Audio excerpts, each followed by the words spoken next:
ఎప్పుడూ చరిత్రలో లేని విధంగా 84% వరకు పోలింగ్ అవడం అనేది నర్సీపట్నం పుట్టిన తర్వాత ఎప్పుడు కూడా చరిత్రలో లేదు.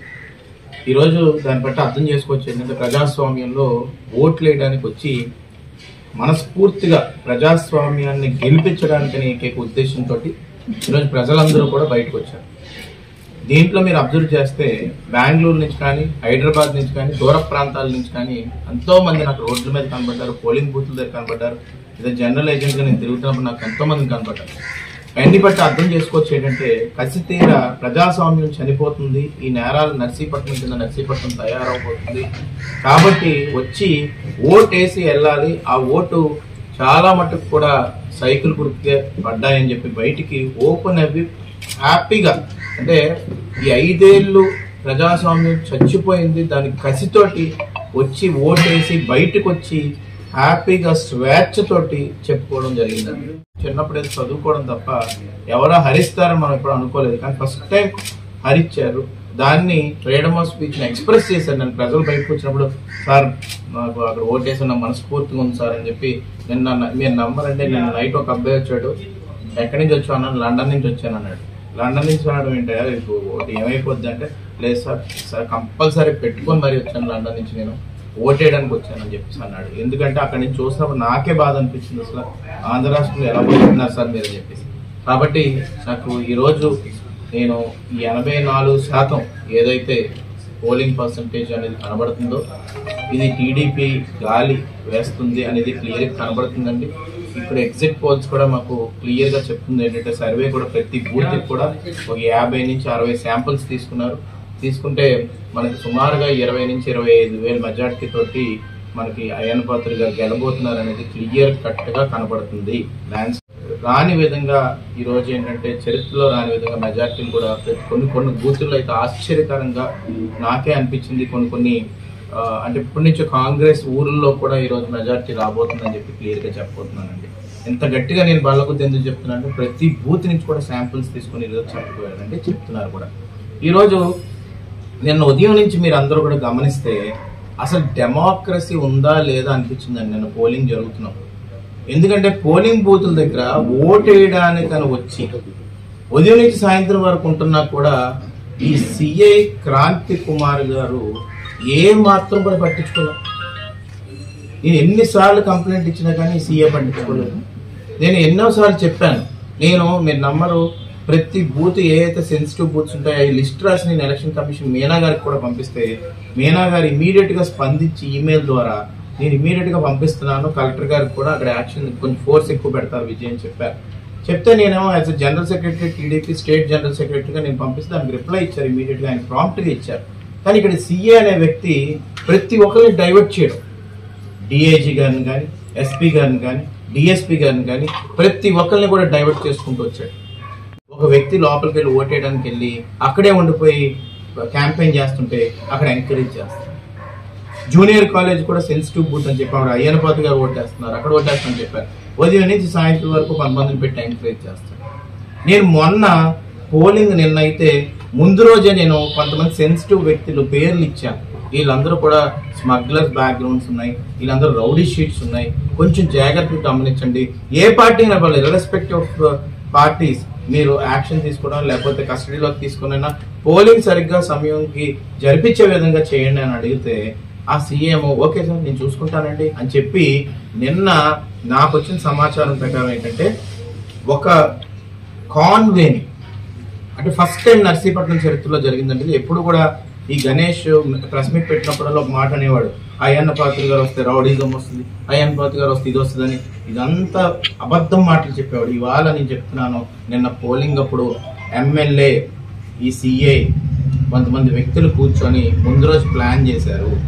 ఏంటంటే రౌడీ మోకల్ని ప్రతి పోలింగ్ బూత్ కి పంపించాలి, భయాందోళనకు గురి చేయాలి, టౌన్ లో పోలింగ్ తగ్గించాలని చెప్పి ప్లాన్ చేశారు. కానీ ఆ ప్లాన్ ఎక్కడ కూడా వర్కౌట్ అవ్వలేదు. ఈ వ్యక్తి ఎవరో వాళ్ళ ఎంక్వైరీలో జరుగుతుంది, అది వేరే విషయం. ఇది వెంకినాయుడుపేటలో జరుగుతుంది. ఇదేమో మా కౌన్సిలర్ భర్త గారు చింటూ. అక్కడికి ఈ రౌడీ షీటర్స్ అందరూ కూడా ఒక దగ్గర చేరి ఒక బ్లాక్ జీప్ వేసుకొని ఆ జీప్ వెనకాల 15 మెంబర్స్ బైక్లు వేసుకొని వెంకనాయుడుపేటకు వచ్చారు. అసలు వీళ్ళకి వెంకనాయుడుపేటలో ఓట్లు లేవు, వెంకనాయుడుపేటలో వీళ్ళకి సంబంధం లేదు, వీళ్ళ ఇల్లులు లేవు, వీళ్ళ రిలేషన్స్ లేవు. కానీ వీళ్ళందరూ వచ్చి ఏం చేశారంటే అక్కడ స్లిప్పులు లాక్కుంటున్నారు. ఒక అమ్మాయి వస్తే భుజం మీద చేసి ఆ అమ్మాయి దగ్గర స్లిప్ లాక్కున్నారు. దేనికేట ఓటేద్దాం అనుకుంటున్నావు నువ్వు అని అడుగుతున్నారట అమ్మాయిని. అమ్మాయి భయాందోళనకు గురయ్యి ఆ ఓటేయకుండా ఇంట్లోకి వెళ్ళిపోయింది.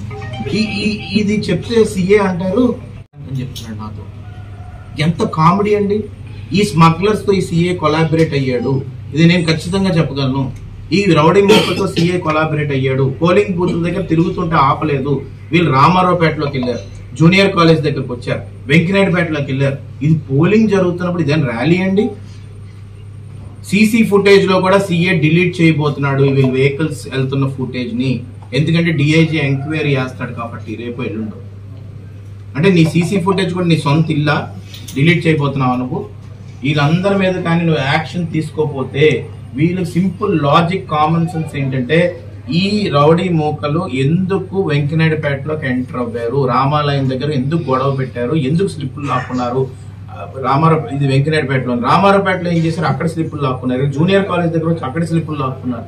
వీళ్ళకి ఏం పని అండి ఇవన్నీ? మేము క్లియర్ గా కూడా చెప్తుంటే ఇది చూడండి, ఇది ర్యాలీ చూడండి, ఇది వెంకనాయుడుపేటలో ర్యాలీ. వీళ్ళు బొడ్డుపల్లి నుంచి కూడా ఇద్దరు ఉన్నారు, బీసీ కాలనీ నుంచి ఒకడు ఉన్నాడు, మా తమ్ముడు రాజేష్ కౌన్సిలర్ గా వ్యవహరిస్తున్న వార్డు నుంచి ఒకరు ఉన్నారు, శివపురం నుంచి ఒక రౌడీ షీటర్ ఉన్నాడు. వీళ్ళందరూ బుల్లెట్లు వేసుకొని తిరుగుతారా? పోలింగ్ అప్పుడు ఈ ఎమ్మెల్యే ఎంకరేజ్ చేస్తారా? గణేష్ అనే వ్యక్తి ఎంకరేజ్ చేస్తారా? ఇంత దారుణం అండి. నర్సీపట్నాన్ని ఏం చేద్దాం అనుకుంటున్నావు నువ్వు? ఒక ఫ్యాక్షన్ కి ఒక ల్యాండ్ కింద తయారు చేద్దాం అనుకుంటున్నావు నువ్వు? అందరినీ కూడా వెళ్ళిపోయి స్లిప్పులతో బెదిరిస్తున్నారు, ఇవన్నీ చేస్తున్నారు. ఇలా ఒక గ్యాంగ్ ఏమో ఒక దగ్గర నిల్చుంటారు, ఎవరన్నా వస్తే స్లిప్పుల్లో అనుకోండి వేధించడం. ఇవన్నీ కూడా నేను ఎందుకే క్లియర్ గా చెప్తుంది ఏంటంటే, నేను నైట్ పేనార్ పాలనలో నేను ఎందుకు వెళ్ళానంటే ఆ సమయానికి అక్కడ కూడా సీఏ ఏమో ఏం యాక్షన్ తీసుకోడు. నేను బూత్ లోకి వెళ్ళి ఓటేసిన సమయానికి గోల్ చేస్తుంటే అక్కడ మాత్రం వచ్చేసి ఇదండి అదండి అంటున్నాడు. కాబట్టి నేను డిఎస్పీ గారి ముందు చెప్పాను, he got collaborated with smugglers, ganja, ప్రతి ఒక్కరితో ఈ సీఏ కొలాబరేట్ అయ్యాడు. సీఏని ఇమ్మీడియట్ గా సస్పెండ్ చేయమని చెప్పి నేను క్లియర్ గా చెప్పడం జరిగింది. దానికి ఈ లెటర్ కూడా ఇప్పుడు డిఐజీకి, డిఎస్పీకి, ఎస్పీకి, ఎలక్షన్ కమిషన్ కి ఇవ్వబోతున్నాం. దాన్ని ఇమ్మీడియట్ గా సస్పెండ్ చేయాలా. దాంతో పాటు ఈ పోలింగ్ జరుగుతున్నప్పుడు ఎవరైతే రౌడీ షీటర్స్ ర్యాలీ కింద బయలుదేరి ప్రతి ఒక్క బూత్ కి వెళ్ళి భయాందోళనకు గురి చేశారో వాళ్ళందరినీ కూడా కస్టడీలోకి తీసుకొని సరైన శిక్ష విధించకపోతే నేను చెప్తున్నాను, రేపు అసలు నర్సీపట్నంలో ఎవడన్నా బయటకు వస్తారండి ఓటేయడానికి? ఎంత దారుణమైన వ్యక్తులా వీళ్ళు? వీళ్ళకి ఏం సంబంధం అండి? వీళ్ళతో పాటు 2-3 కౌన్సిలర్లు తిరగడం ఈ రౌడీలతోటి. వీళ్ళు రౌడీ అంటే ఏంటంటే కాళ్ళు ఎగరేస్తున్నారు అనుకుంటున్నారు. రేపు ఎట్టి పరిస్థితుల్లో Telugu Desam party, Janasena party, BJP party ఈ 3 కూటమి కింద గవర్నమెంట్ ఏర్పడబోతుంది. అయ్యన్న పాత్ర గారు ఎమ్మెల్యే మంత్రి అవ్వబోతున్నారు. ఈ రౌడీ షీటర్లు ఎవరైతే ఉన్నారో వాళ్ళందరినీ కూడా భూస్థాపితం చేసేస్తాము. అడ్డా కాకుండా, స్మగ్లింగ్ అడ్డా కాకుండా, గాంజాయ్ అడ్డా కాకుండా నర్సీపట్నం అభివృద్ధి చెందే నర్సీపట్నం కింద ముందుకు తీసుకెళ్లి వీళ్ళందరినీ తీసుకెళ్లి సెంట్రల్ జైల్లో పడైపోతే మేము ఆ ప్రభుత్వం నడిపే విధంగా మేము నడిపిస్తామని చెప్పి సందర్భంగా చెప్పదలుచుకున్నాం. ఎందుకంటే అసలు ఇంత ఫ్రీగా వదిలేస్తారా మనుషుల్ని? ఇక్కడ మీటింగ్ పెట్టించాడు ఈ అబ్బాయి. కానీ వీళ్ళందరూ ఎందుకు వచ్చారు అసలు? సీఐ ఇప్పటికీ నాకు దొరకలేదంటాడు. నిన్న కొంతమంది నేను అరెస్ట్ చేశాను, డిఐజీని మ్యానిపులేట్ చేశాడు.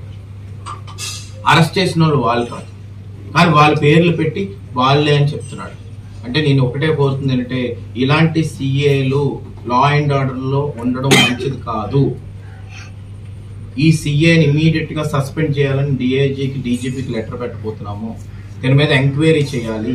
ఈ ఎంక్వైరీ భాగంలోని ఇప్పుడు దాకా ఎన్ని దాంట్లో ఇన్వాల్వ్ అయ్యాడు, వీళ్ళందరినీ ఎందుకు ఎంకరేజ్ చేశాడు, పోలింగ్ టైంలోని ఎందుకు తను బయాస్డ్ ఒపీనియన్ తో ముందుకెళ్ళాడు. తన పోస్టింగ్ ఎవరైనా ఇప్పించుకుంటారు, ఎమ్మెల్యే దగ్గరికి వెళ్ళొచ్చు, మంత్రి దగ్గరికి వెళ్ళొచ్చు, కానీ పోలింగ్ టైంలో ఎలక్షన్ కమిషన్ కు పని చేయాలి. మేము ఒక నమ్మకం మీద లా అండ్ ఆర్డర్ మీద సీఏ కంప్లైంట్ ఇవ్వచ్చు, సీఏ మీద మేము ఎలక్షన్ కమిషన్ కంప్లైంట్ ఇవ్వచ్చు, కానీ ఇప్పుడు దాకా ఇవ్వలేదు. ఇవ్వలేదు ఎందుకు? నమ్మకం, పోన్లే లా అండ్ ఆర్డర్ నడుస్తుంది అని చెప్పేసి. కానీ law and order blatant violation చేసేట్టాను. కాబట్టి ఎట్టి పరిస్థితుల్లో కూడా ఆ ఫిమేల్ ఓటర్స్ ఎవరైతే ఉన్నారో వాళ్ళు కూడా కంప్లైంట్స్ పెడతారు. ఎట్టి పరిస్థితుల్లో కూడా వీళ్ళని కస్టడీలోకి తీసుకొని సరైన శిక్ష కానీ మీరు విధించకపోతే, ఇప్పుడు తెలుగుదేశం పార్టీ నుంచి మేము అలా ర్యాలీలు చేసామండి పోలింగ్ టైంలో, ఎక్కడికైనా వెళ్ళి భయాందోళన గురి చేసామా? ఎందుకు వీళ్ళనే ఎందుకు చేస్తున్నారు? పోనీ వీళ్ళు ఏమైనా వైఎస్ఆర్సీపీ కార్యకర్తలు కానీ వైఎస్ఆర్సీపీ నాయకులని మీరు ఒప్పుకుంటారా? అదైనా చెప్పండి. పోనీ అది కూడా చేయకుండా ఈరోజు అందుకనే కంప్లైంట్ మేము పెట్టడం జరుగుతుందండి. అందరినీ కోరుతుంది ఏంటంటే ప్రజాస్వామ్యాన్ని కాపాడుకోవాలి. అంబేద్కర్ గారు అసలు మొత్తం రాజ్యాంగాన్ని, అంబేద్కర్ గారు రాసిన రాజ్యాంగాన్ని మళ్ళీ ఇంప్లిమెంట్ చేసే సమయం వచ్చేపోతుంది. చంద్రబాబు నాయుడు గారు, పవన్ కళ్యాణ్ గారు, నరేంద్ర మోడీ గారు దాన్ని ఇంప్లిమెంట్ చేస్తారు. దాన్ని ఎవరు ఆపలేరు. ప్లస్ అయ్యన్న పాత్ర గారు పెట్టిన మేనిఫెస్టోని రేపు ఆయన ఎమ్మెల్యే మంత్రి అయినట్టుని ఇమీడియట్ ఇంప్లిమెంట్ కూడా చేయడం జరుగుతుంది. Thank you.